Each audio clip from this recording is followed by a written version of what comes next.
নির্বাচনী পরিবেশ নিয়ে দেশে নতুন করে শঙ্কা তৈরি হয়েছে। রাজধানীর বিজয়নগরে ঢাকা ৮ আসনের সম্ভাব্য স্বতন্ত্র প্রার্থী ও ইনকিলাব মঞ্চের মুখপাত্র শরীফ ওসমান হাদির ওপর প্রকাশ্যে গুলিবর্ষণের ঘটনায় দেশজুড়ে বিক্ষোভ ও প্রতিবাদের ঢেউ উঠেছে।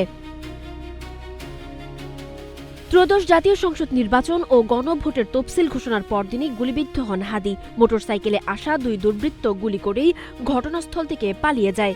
জীবন অবাক না করলে কে করবে? 28% মিল্ক ফ্যাটের অবাক করার সাথে ফ্রেশ মিল্ক পাউডার। জীবন অবাক করুক প্রতিদিন।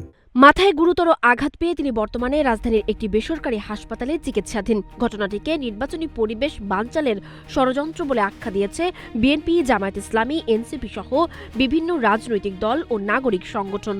দ্রুত হামলাকারীদের গ্রেপ্তার ও দৃষ্টান্তমূলক শাস্তির দাবি জানানো হয়েছে। হামলার প্রতিবাদে ঢাকা, চট্টগ্রাম, খুলনা, রাজশাহী সহ দেশের বিভিন্ন স্থানে সড়ক অবরোধ, মশাল মিছিল ও বিক্ষোভ সমাবেশ অনুষ্ঠিত হয়েছে। নির্বাচন ঘিরে নিরাপত্তা জোরদারের দাবি জানিয়েছে নির্বাচন পর্যবেক্ষক ও নাগরিক সমাজ। সানজিদা আফরিন, সোনিয়া, নাগরিক প্রতিদিন।